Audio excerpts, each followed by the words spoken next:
રામ રામ મિત્રોને 100 કહાનીઓ કચ્છની જ્યારે એની અંતિમ સફર પર આવી પડી છે ત્યારે આજે આપણે જાશું નાડાપાના વિકરાળ ડુંગરોમાં જ્યાં આવેલું છે એક રહસ્યમય સ્થાન સુથારવાળી ધડી. લોકો એને સુસાઇડ પોઈન્ટ તરીકે પણ ઓળખે છે. આ સફર સરળ નહોતી. હું અને ખુશાલભાઈ 4-5 કિલોમીટર સુધી ઉબડ ખાબડ રસ્તાઓ, જાડી ઝાંખરા અને ખતરનાક ઢોળાવ પાર કરીને અંતે આવી પહોંચ્યા આ નદીની ધાર પર. પણ આ જગ્યા માત્ર એક દ્રશ્ય નથી, આ જગ્યા સાથે જોડાયેલી છે સદીઓ જૂની એક રહસ્યમય ડરાવણી લોકકથા. મિત્રો, અત્યારે આપણે નાળાપાને ડગારાની સીમમાં ફરી રહ્યા છીએ. આ જુઓ તમે, પહેલાં તો એકદમ વિકરાળ જંગલ, કાંટાળી વનસ્પતિ અને ખાસ કરીને કચ્છની ઓળખ આ થોર છે. તો થોરમાં છે ને, પહેલાં હવે તમને એક વસ્તુ કહી દઉં. આમ તો આ બ્લોગમાં આપણે લેતા નથી, પણ આજ તમને બતાવી દઈએ. હવે આ જે છે ને ઉપરનો ભાગ, અમે નનકા હતા ને અમને ખ્યાલ નહોતી કે આ ઝેરી આવે. આનામાંથી જે વ્હાઈટ આખો નીકળે છે ને, જે લિક્વિડ, એ બહુ ઝેરી હોય છે. અને આના ઉપર જે આ ફૂલલા છે ને, એને પહેલાં ખાતા અમે, પછી ઉલટી થતી ત્યારે ખબર પડતી કે આ ઝેરી છે એમ. તો જંગલમાં આવી પણ કોઈ પણ વનસ્પતિ તમને દેખાય તો તમને નોલેજ ન હોય તો જરાય એને છેડતા નહીં. બાકી આ બહુ જ દુર્ગમ વિસ્તાર છે. અહીં પહોંચવામાં જ હાલત ઘણી ખરાબ થઈ છે. અને બાઇક અમારી એવો બાજુ દૂર પડી છે. આ ડુંગર છે ને, અહીંયાથી અમે આવ્યા છીએ, હું ને ખુશાલ. અને લોકેશન છે જે તમને બતાવું, જેના માટે ખાસ અમે આવ્યા છીએ. ઘણું ટાઈમ પછી આપણે ખુશાલભાઈ સાથે આમ આવ્યા છીએ આ રીતે એડવેન્ચર કરવા. કેમ કે આજથી 4-5 વર્ષ પહેલાં આપણે આવ્યા હતા, પાછું એ જ રીતે આપણે બ્લોગિંગ હવે ધીરે ધીરે શરૂ કરી રહ્યા છીએ. અને લાંબા વિડીયો તમે ફેસબુકમાં જોતા જશો. તો હવે ઘણી બધી એવી જગ્યાઓ છે પહેલાં જે તમે રહી ગયા હો ને મિસ કરી હોય, તો આ વખતે ન કરતા. અને પહેલાં અહીંયાથી વ્યૂ બતાવી દઉં એકવાર. જગ્યાનું વ્યૂ જુઓ ખાલી તમે, સામે દેખાય છે ને જે એ આખી ધડ છે ડુંગરની. 1 મિનિટ જરાક ઝૂમ કરો તો ખબર પડે. આ જુઓ,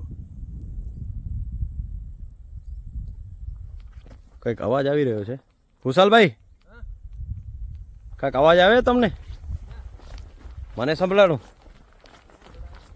રોજડા? તો મિત્રો, અહીંયા રોજડા પણ હોઈ શકે છે, એટલે થોડીક સાવધાનીથી અમે જોશું. અહીંયા શૂટ બૂટ કરશું. હા, મને આવ્યો નીચેથી અવાજ આવ્યો હમણાં.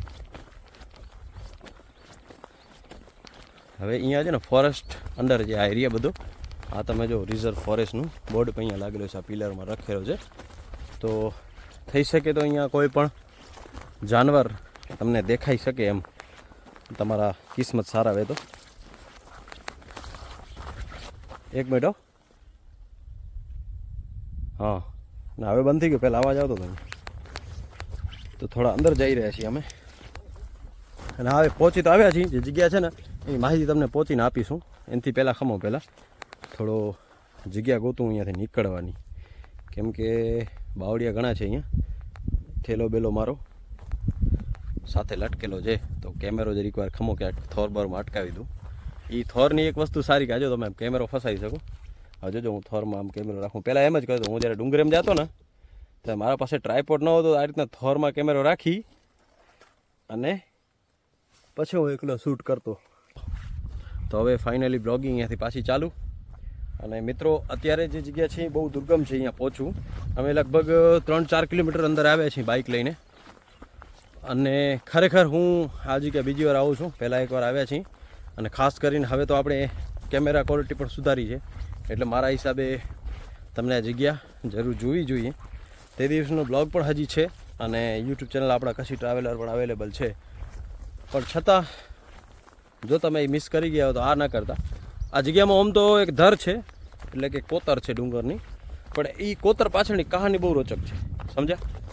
એટલે કહાનીને અનુલક્ષીને અમે આવ્યા છીએ અહીંયા તમને એ કહાની બતાવવા કે આ કોતર શું કામ. એટલે ખુશાલભાઈ ત્યાં ઊભા છે, જુઓ તે ધર આગળ જવાના છીએ આપણે.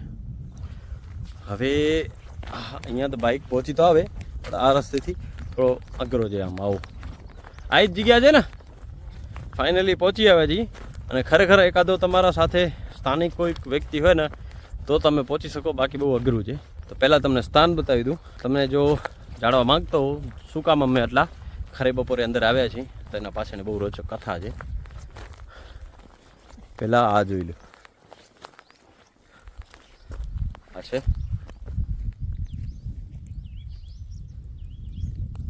અહીંયાથી નદીનું વેણ છે બહુ સુંદર એવું. અને આ ધરો જુઓ. ખુશાલભાઈ, તમે જગ્યા વિશે જણાવશો? જગ્યા વિશે તો એવો છે, પહેલાં અહીંયા જંગલમાં માણસો ફરતા રહ્યા, સુથાર હતો, એની પાસે હશે કંઈક સામાન ઘણું, એના પાછળ બધા લૂંટારા. સુથારને એમ થયો કે હવે હું આ લૂંટીને મને મારી રાખશે, એનાથી અહીંયા ઠેક દઈને મરી જાઉં એ સારું. અચ્છા, જેમ કે ખુશાલભાઈ આપણે સ્ટોરી કીધી, આ કહાની છે આ જગ્યા પાછળની. આ જે ઇલાકામાં ઊભો છું ને, અહીંયાથી પહેલાં લોકો વેપાર કરીને અને સાજો સામાન લઈને અને ફેમિલી સાથે નીકળતા, એ વખતની આ વાત છે. અને પહેલે પણ આપણે કવર કરી છે, કોઈક સુથાર જ્ઞાતિનો કોઈ વ્યક્તિ અહીંયા નીકળ્યો હશે અને એની પાછળ આ ડુંગરોમાં, કેમ કે આ વિકરાળ ડુંગરો છે ને, તો આમાં બધા લૂંટારૂ પહેલાં રહેતા, તો એના પાછળ થયા હતા એનું કિંમતી સામાન લૂંટવા માટે. પણ એમને મનમાં એમ વિચાર આવ્યો કે ભાઈ અમે આ લોકો મારી હત્યા કરી નાખશે, એના કરતાં હું પોતાની રીતે જે ઈચ્છા મૃત્યુ એણે સ્વીકાર્યું. અને આજે અહીંયા તમને બતાવું હું, એ જગ્યાએથી એણે જંપ લાવ્યો, તો એને જીવતો હાથ ન લાગ્યા એ ભાઈ, જેમણે અહીંથી કૂદીને પોતાનો જીવ ત્યાગ્યો હતો. તેના પછી આ જગ્યાને સુથારવાળી ધડી કહેવામાં આવે છે. ધડી એટલે આ કોતર. અને અત્યારે પણ જો અહીંયાથી તમે ઊભો ને, તો નીચે જોતા બહુ ડર લાગે છે. અને ખરેખર અહીંયાથી માણસ કદાચ કૂદે તો મને નથી લાગતો કે બચે.